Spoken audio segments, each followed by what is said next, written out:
Você já teve o privilégio, a alegria de encorajar alguém que estava desanimado? É algo precioso quando somos instrumentos de Deus para fortalecer os outros. Mas a questão é, e quando chega a nossa vez? Quando somos nós que desanimamos? Será que aquela informação, aquele discurso que nós tínhamos, que levantou outros, a gente consegue fazer funcionar para nós mesmos? Esse é o assunto da nossa conversa hoje. A verdade é que a nossa hora e a nossa vez do desânimo vai acontecer. Todos somos seres semelhantes. A Bíblia diz no livro de Tiago, lá no capítulo 5, a respeito de Elias, que ele era homem semelhante a nós, sujeito aos mesmos sentimentos. O mesmo Elias em quem vemos altos e baixos, ele reflete a nossa natureza, a nossa estrutura. A verdade é que todos passaremos por circunstâncias que podem trazer desânimo. Jesus disse, no mundo tereis aflições. Ele diz, mas tende bom ânimo. Jesus está falando da necessidade de reagir a uma inclinação natural que todos temos do desânimo.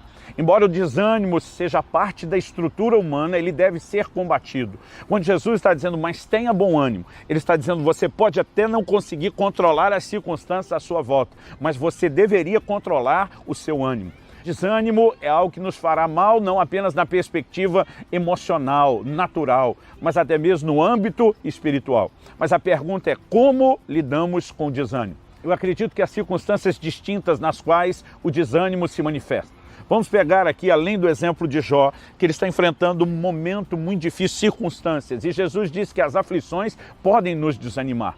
Mas há outros onde o desânimo pode vir não necessariamente porque estamos no meio de uma situação problemática. Elias, por exemplo, a quem nos referimos, ele vive um momento de desânimo depois do maior sucesso do seu ministério. O homem é usado por Deus de uma forma extraordinária. Vê uma nação cair de joelhos gritando só o Senhor é Deus. 850 profetas de ídolos distintos foram mortos. Aquilo foi uma vitória esmagadora. Mas quando Jezabel lança uma ameaça, dizendo, assim como você matou os meus profetas, eu vou matar você. A Bíblia diz que Elias fugiu para salvar a sua vida. O propósito da fuga é salvar a vida. Mas nessa fuga, ele diz para Deus, melhor me é morrer do que viver. Eu não sou melhor do que meus pais. Eu acho curioso a atitude de Elias dizer para Deus que não quer viver, porque a Bíblia diz que ele fugiu para salvar a vida. Agora ele está dizendo para Deus que não quer mais viver. Muitas vezes, brincando, eu digo que se eu fosse Deus, eu diria para Elias, então volta que Jezabel faz o serviço, ela resolve o seu problema de não querer viver mais. Essa atitude de Elias, ela soa até contraditória, foge para salvar a vida, mas depois desanima de viver. Agora, vamos questionar o desânimo de Elias? Nós não podemos olhar para ele e dizer que ele estava necessariamente vivendo uma crise de fé. O homem viveu anos de sustento sobrenatural, não apenas os corvos trazendo pão e carne para o seu mantimento, mas Deus depois multiplicando a provisão, o azeite e a farinha na casa da viúva. Esse homem tem uma fé incrível que produz resultados extraordinários. Quando eu olho para ele, eu não consigo enxergar talvez um desânimo proveniente da falta de resultados no ministério. Como dissemos, ele tinha acabado de viver o seu melhor momento ministerial. A crise de Elias também não é necessariamente falta de unção. Deus está usando ele de uma forma singular, fogo desceu dos céus. Nós não podemos dizer nem que era estresse físico. A mão do Senhor veio sobre ele depois do episódio do Carmelo e ele corre de uma forma sobrenatural. Nesse capítulo 19, ao qual estamos citando agora, depois do episódio de Baal, quando ele está fugindo do seu desânimo, um anjo o acorda para comer. Depois, acorda ele uma segunda vez, ordena que ele coma outra vez. E a Bíblia diz com a força daquele alimento. Ele caminhou 40 dias. Então nós olhamos para Elias e não vemos nele aquele tipo de problema costumeiro que encontramos em gente que está desanimada por causa das circunstâncias. Mas há uma frase da conversa dele em 1 Reis 19 que denuncia o seu problema. É quando ele diz, eu não sou melhor do que meus pais. De alguma forma, esse homem vivia debaixo do estigma de uma comparação.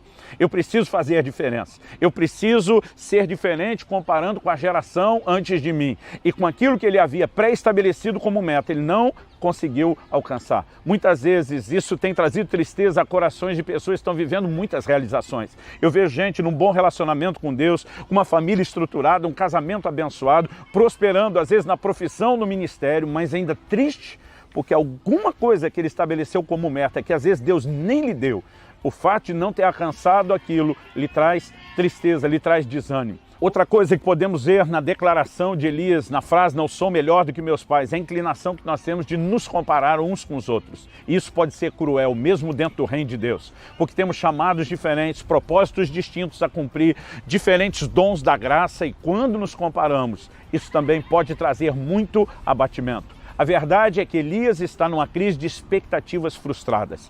Provérbios capítulo 13, versículo 12 diz que a esperança adiada entristece o coração. Gente que está protelando um sonho, uma meta, uma realização há muito tempo, começa a se entristecer porque vê aquilo cada vez mais distante, cada vez mais impossível de se concretizar ou de realizar. Mas a verdade é que, independente de qual seja a origem do desânimo, nós precisamos ter uma postura em relação a isso. A atitude de Elias, inicialmente, ela é de se isolar. A Bíblia diz que ele não apenas foge, mas no meio do caminho ele deixa o seu servo, ele quer ficar sozinho. Normalmente, uma característica do desânimo intenso ou prolongado é que as pessoas se isolam, o que não é sábio. Provérbios 18:1 diz que o que se isola insurge-se, rebela-se contra a verdadeira sabedoria, está buscando só o seu próprio desejo. Nós devemos, em momentos de desânimo, permitir que pessoas se aproximem de nós e nos fortaleçam, nos encorajem, nos ajudem a vencer. Mas ele não apenas se isola, como ele também começa a demonstrar um senso de injustiça. Ele diz para Deus: Senhor, mataram os teus profetas, só eu fiquei.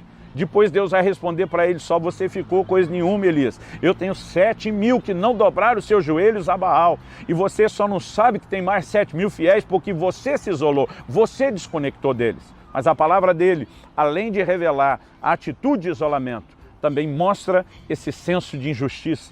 E muitas vezes estamos num momento de desânimo porque estamos interpretando de forma equivocada aquilo que estamos vivendo. Uma coisa é certa: Deus jamais poderá ser acusado de injustiça. A Bíblia diz que Deus não é injusto. A Bíblia diz que Ele é fiel mesmo quando não somos. E o caráter de Deus jamais deveria ser colocado em xeque. Quando não entendemos a circunstância, é justo admitir até a Deus que nós não as entendemos, mas nunca jamais tratar Deus como se Ele estivesse nos tratando com injustiça. Se essas coisas não forem resolvidas, se a raiz desse desânimo não for tratada, será muito difícil conseguir resultados com ele. A Bíblia diz que Deus fortaleceu Elias. Enquanto ele está nesse desânimo, Elias anda 40 dias e vai parar em Horebe, o monte de Deus, e a Bíblia diz que ele se refugiou numa caverna. Depois que ele está na caverna, Deus faz a pergunta para Elias: que fazes aqui? Esse que fazes aqui, Deus jamais estaria perguntando se ele tivesse mandado Elias para a caverna, mas Deus nunca mandou. Muitas vezes nós nos isolamos, nós nos fechamos nas nossas cavernas emocionais e Deus não tem nada a ver com isso. Mas porque Deus fortaleceu Elias no caminho, talvez ele pudesse até pensar que Deus estava avalizando ou confirmando a decisão dele. Não, Deus só o fortaleceu para que ele não morresse no caminho, não porque Deus queria que o isolamento continuasse ou progredisse.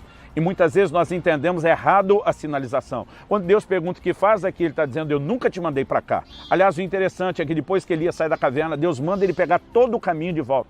A Bíblia diz que ele está no norte, algo que se pressupõe porque ele está relacionando com os reis do norte. Ele desce para Berseba, que é em Judá, no sul. E depois Deus o manda novamente subir ao norte, dessa vez um pouco mais além da capital de Samaria, onde estava a Síria. Em outras palavras, ele teve que fazer todo o caminho de volta. Ele perdeu aquele tempo, aquele trajeto, porque aquela não era a vontade de Deus. Mas algo importante: Deus ordena Elias que saia da caverna. Mesmo a caverna onde eu e você decidimos entrar em momentos de desânimo, nós precisamos decidir sair. Deus não vai nos tirar de lá à força, na marra. Mas quando ele sai, a Bíblia diz que ele viu um vento forte que fendia as rochas. Isso é além da minha capacidade de compreensão. Ele viu terremoto, ele viu fogo, e a Bíblia diz que Deus não estava nada disso. Então vem um sussurro suave e tranquilo, e a Bíblia diz que Deus se manifestou naquela voz suave.